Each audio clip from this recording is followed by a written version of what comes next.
చూస్తున్నారు, డాగ్ కూడా చూస్తుంది. ఎందుకంటే డాగ్ స్మెల్ పసిగట్టి ఇంకెవరైనా ఉన్నారా అని చెప్పేసి కూడా డాగ్ స్క్వాడ్తో కూడా తనిఖీలు చేస్తున్నారు. ఎన్డీఆర్ఎఫ్ బృందాలు వచ్చాయి.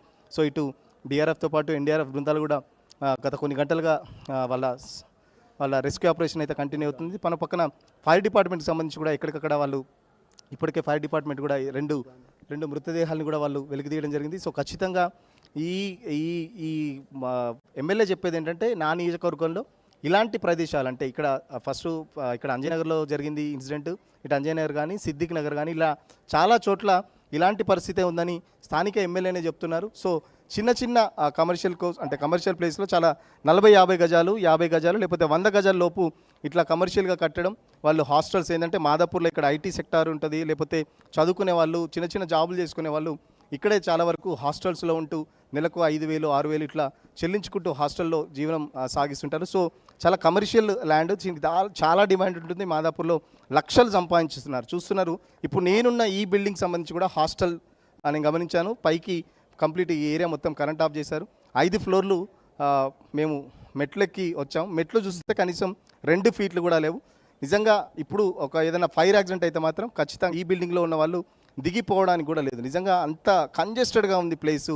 సో ఇలాంటి కంజెస్టెడ్ ప్లేస్లో ఇంత హైరైజ్ బిల్డింగ్స్ 5 ఫ్లోర్లు 6 ఫ్లోర్లు ఎందుకు పర్మిషన్లు ఇస్తున్నారు? కనీసం ఇంత తక్కువ జాగాలో ఇంత పెద్దగా పర్మిషన్ లేదు అని చెప్పి అరకిపూడి గాంధీ కూడా చెప్పుకొచ్చారు.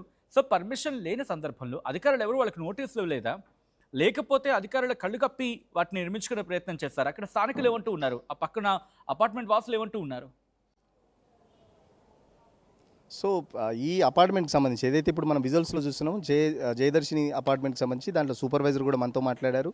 ఈ బిల్డింగ్ ఏదైతే ఇప్పుడు కూలిన బిల్డింగ్ 2025 నవంబర్లో కన్స్ట్రక్షన్ స్టార్ట్ అయింది. దాదాపు సంవత్సరం నుంచి తను ఏదైతే తిరుగుతున్నారంటే ఈ బిల్డింగ్ కన్స్ట్రక్షన్ స్టార్ట్ అయినప్పటి నుంచి తనకు జిహెచ్ఎంసీ కానీ హైడ్రా కానీ ఇక్కడ చాలా ప్లేస్లకు వెళ్ళారు. బట్ ఆఫీసర్లు పట్టించుకోలేదు. కేవలం డయల్ 100 కొడితే మాత్రం పోలీసులు వస్తున్నారు, వెళ్ళిపోతున్నారని చెప్పేసి చెప్తున్న పరిస్థితి. అధికారులు మాత్రం పర్మిషన్ లేదు. సిఎంసీ కమిషనర్ సుజన కూడా మీడియాతో మాట్లాడుతూ అదే చెప్పారు.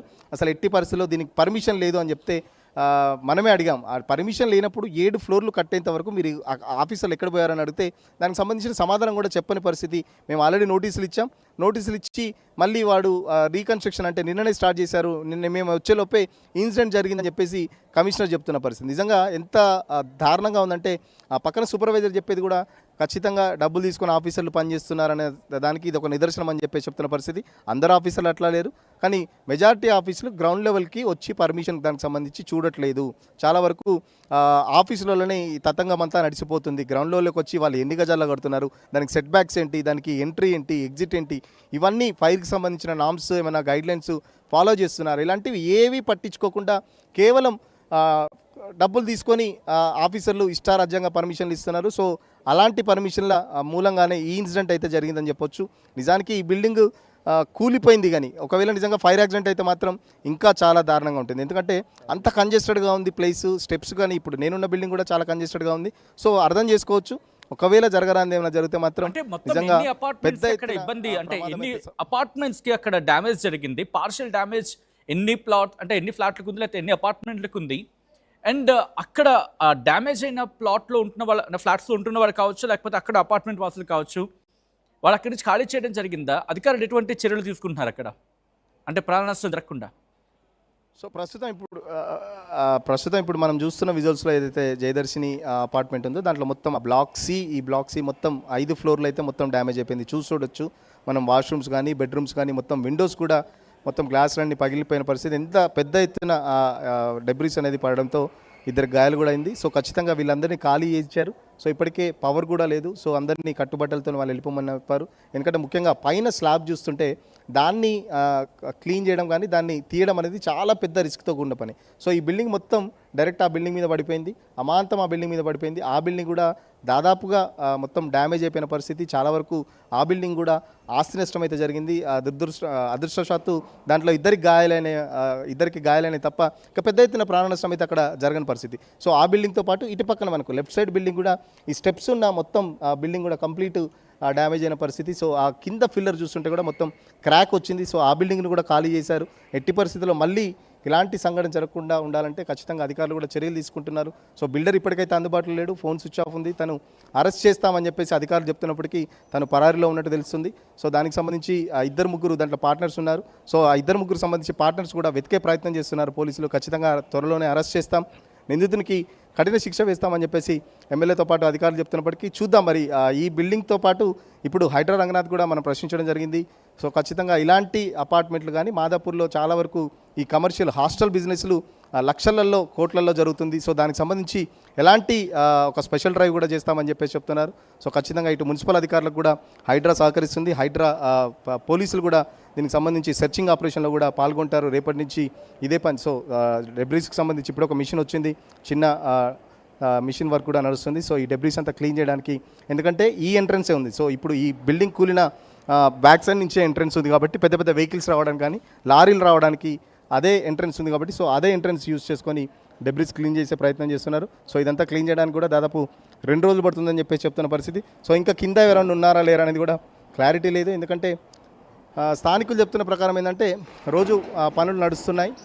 సో ఆ పనులకు సంబంధించి చాలామంది వస్తుంటారు పోతుంటారు. బట్ ఈ రోజు అయితే ఇద్దరు ఇప్పటికే వాళ్ళని మృతదేహాలను అయితే తీయడం జరిగింది. సో క్లీన్ చేస్తూ చూస్తున్నారు కదా, అది మిషన్ లోపల రావాలంటే ఆ అపార్ట్మెంట్కి సంబంధించిన వాలీబాల్ బాస్కెట్బాల్ సంబంధించిన దాన్ని కూడా డ్యామేజ్ చేయడం జరిగింది. సో అది మిషన్ లోపల రావాలంటే దానికి ఎంట్రీ ఉండాలి. సో అక్కడే నాలా కూడా ఉంది. ఇప్పుడు ఎవరైతే హైడ్రా మనకు డిఆర్ఎఫ్ బృందాలు ఉన్న దాని మీదనే కరెక్ట్గా నాలా కూడా ఉండడంతో దీనికి క్యూరింగ్ కూడా సరిగా చేయకపోవడంతో బిల్డింగ్ కూలిపోయిందని అయితే అధికారులు చెప్తున్నారు. సో బిల్డింగ్ కూలిపోయిన దానికి సంబంధించి ఇప్పటికైతే ప్రాథమికంగా ఒక అంచనాకైతే వచ్చారు. సో నాలా మీద ఉండడం, మరో పక్కన క్యూరింగ్ కూడా సరిపోవడంతో ఒక్కసారిగా కుప్పకూలిందని చెప్పుకోవచ్చు. రైట్, అంటే జేసీబీ ఉన్న వెహికల్కి సంబంధించి దాని పక్కన ఉన్న బిల్డింగ్ కనుక చూస్తే సురేష్, బహుశా అది పూర్తిగా డ్యామేజ్ అయిందా లేకపోతే పార్షియల్ డ్యామేజ్, అక్కడ ఎవరైనా ఉన్నారా? ఎందుకంటే చూస్తూ ఉంటే ఎవరు ఉన్న దాఖలాలు ఎక్కడ కనిపించట్లేదు. సో పరిస్థితి ఏంటి? ఎందుకంటే లోపల రావడానికి పరిస్థితి ఇన్ఫాక్ట్ ఇక్కడ లోపల రావడానికి జాగా కనిపించడం లేదు. అక్కడ ఉన్న బిల్డింగ్ కూడా మీరంటగా దీనిది వచ్చి దాని మీద పడింది, ఆ బిల్డింగ్ మీద పడింది. ఆ పక్కనున్న బిల్డింగ్ కూడా డ్యామేజ్ అయింది, భారీ డ్యామేజెస్ కనిపిస్తూ ఉన్నాయి. దాదాపుగా ఎన్ని అపార్ట్మెంట్స్ అక్కడ, ఎన్ని సముదాయాలకు భారీ డ్యామేజ్ జరుగుతుందని చెప్పి అంచనా? సో దాదాపు ఇప్పుడు ఏదైతే మనం జయదర్శిని బిల్డింగ్ చూస్తున్నాం ఆపోజిట్, దాదాపు 5 ఫ్లోర్లలో ప్రతి ఒక్క ఫ్లోర్కి సంబంధించి ఒక్కొక్క ఇల్లు అయితే కంప్లీట్ డ్యామేజ్ అయిపోయిన పరిస్థితి. ఇటు బెడ్రూమ్తో పాటు కిచెన్ కానీ వాష్ ఏరియా ఇట్లా దాదాపు 3 బెడ్రూమ్ 2 బెడ్రూమ్ ఉంటే దాంట్లో సగం పూర్తిగా డ్యామేజ్ అయింది. దాంతోపాటు పెద్ద ఎత్తున ఫర్నిచర్తో పాటు ఇంటీరియర్ కూడా ఉంటుంది. సో ఇంటీరియర్ కూడా పెద్ద ఎత్తున డ్యామేజ్ అయిన పరిస్థితి. లక్షల్లో ఆస్తి నష్టం వాళ్ళకి జరిగింది. చూడొచ్చు మనం ఈ ఏదైతే పైన స్లాబ్ ఉందో స్లాబ్ కానుకొని స్టెప్స్ కూడా కనబడుతున్నాయి మనకు. సో అంటే అమాంతం దాని మీద పడడంతో పెద్ద ఎత్తున నిజంగా అదృష్టం అని చెప్పుకోవచ్చు. ఇంత పెద్ద స్లాబ్ దాని మీద పడ్డ నిజంగా ఆ బిల్డింగ్ కన్స్ట్రక్షన్ కొంచెం హెవీగా మంచిగా నాణ్యతతో చేసినట్టున్నారు కాబట్టి ఆ వెయిట్ అనేది ఇప్పటివరకు అయితే ఆపగలుగుతున్న పరిస్థితి. నిజంగా అది కనుక ఆ డ్యామేజ్ ఏంటి ఆ వెయిట్ కనుక తట్టుకోకుండా నిజంగా అది కూలితే మాత్రం ఇంకా పెద్ద ఎత్తున ప్రాణ నష్టం అయితే జరిగే అవకాశం ఉండే. నిజంగా అదృష్టం అని చెప్పుకోవచ్చు. దాంట్లో ఇద్దరికి మాత్రమే గాయాలనే. సో అది కూడా కుంగిపోతుంది నాకు తెలిసి. అది ఇంకొక 2-3 గంటల్లో అది కుంగిపోయే అవకాశం ఉంది. సో దాన్ని వెంటనే క్లియర్ చేయాలి. ఎందుకంటే కింద కూడా వాళ్ళు రెస్క్యూ చేసే వాళ్ళకు కూడా చాలా భయంగా చేస్తున్నారు. ఎందుకంటే అది ఎప్పుడు జారి కింద పడుతుందో అన్న భయం కూడా కింద రెస్క్యూ చేసే ఆఫీసర్లలో కూడా కనబడుతుంది. వాళ్ళు కూడా సేఫ్టీ చూసుకోవాలి. ఎందుకంటే ప్రాణాలు కాపాడే వాళ్ళు కూడా వాళ్ళ ప్రాణాలు అరచేతిలో పెట్టుకొని చేస్తున్నారు. బికాస్ అది రిస్కీగా కనిపిస్తుంది కాబట్టి దాన్ని అక్కడి నుంచి తొలగించే ప్రయత్నం ఏమైనా చేస్తున్నారు. బికాస్ ఒక్క నిమిషం లైన్ ఉండే ప్రయత్నించండి. స్లాబ్ మీరు చూస్తున్నారు, వీడియో జర్నలిస్ట్ సతీష్ క్లోజ్లో చూపించే ప్రయత్నం చేస్తున్నారు ఆ విజువల్ని. ఆ స్లాబ్ కనుక కింద పడిపోతే ప్రమాదం. అది మీరు చూస్తే కొంచెం వాలిపోయింది అప్పటికే. సతీష్, ప్రస్తుతం దాన్ని ఏమైనా తొలగించే ప్రయత్నమో లేకపోతే అదేమైనా జరుగుతుంది? ఎందుకంటే హెవీ మెటీరియల్ అది పడితే డ్యామేజ్ కూడా అలాగే ఉంటుంది. అండ్ దాన్ని తీయాలన్నా కూడా దానికి రిస్క్ ఆపరేషన్ అంతలోనే ఉంటుంది. సో కాబట్టి దాన్ని తొలగించే ప్రయత్నం జరుగుతూ ఉందా? మీరు అన్నట్టు ఇప్పటివరకు అయితే కింద ఏదైతే ఆ డెబ్రీస్ ఉందో అది క్లీన్ చేయడానికి మాత్రమే జేసీబీ అయితే ఒకటి వచ్చింది. సో అది పైన క్లియర్ చేయాలంటే ఇంకొంచెమైనా అత్యాధునిక వెహికల్స్ రావాల్సిన అవసరం ఉంటుంది. ఎందుకంటే దాన్ని జాగ్రత్తగా హ్యాండిల్ చేయాలి. ఎందుకంటే కింద ఎవరి మీద పడకుండా సో ఆ ఫ్లాట్లన్నీ ఇప్పటికే ఖాళీ చేసినప్పటికీ చాలా వరకు చాలా టెక్నిక్గా అదైతే క్లీన్ చేయాల్సిన అవసరం ఉంది. నీట్గా దాన్ని ఎవరి మీద పడకుండా ఆ బిల్డింగ్ మ్యాక్సిమం ఇప్పటికే డ్యామేజ్ అయిపోయింది. సో ఇంకా ఎక్కువ డ్యామేజ్ కాకుండా తీసే ప్రయత్నం అయితే చేస్తున్నారు. సో ఇప్పటివరకు అయితే అధికారులు దాని జోలికి అయితే రాలేదు. కింద మాత్రం అయితే క్లీనింగ్ అయితే పని నడుస్తుంది. సో ఇదంతా క్లియర్ కావడానికి అధికారులు చెప్తున్న పరిస్థితి ఏంటంటే దాదాపు 2-3 రోజులు పట్టే అవకాశం ఉంది. సో ఇప్పటికే దాంట్లో ఉన్న బిల్డింగ్లో ఉన్న వాళ్ళందరినీ మ్యాక్సిమం ఖాళీ చేయించారు. అందరూ బయటికి వెళ్ళిపోయారు. సో వాళ్ళ ఇంట్లో ఏం జరుగుతుందో కూడా అర్థం కాలేదు. ఎందుకంటే మధ్యాహ్నం ఒక్కసారిగా హ్యాపీగా వీకెండ్ రోజు లంచ్ చేసే టైం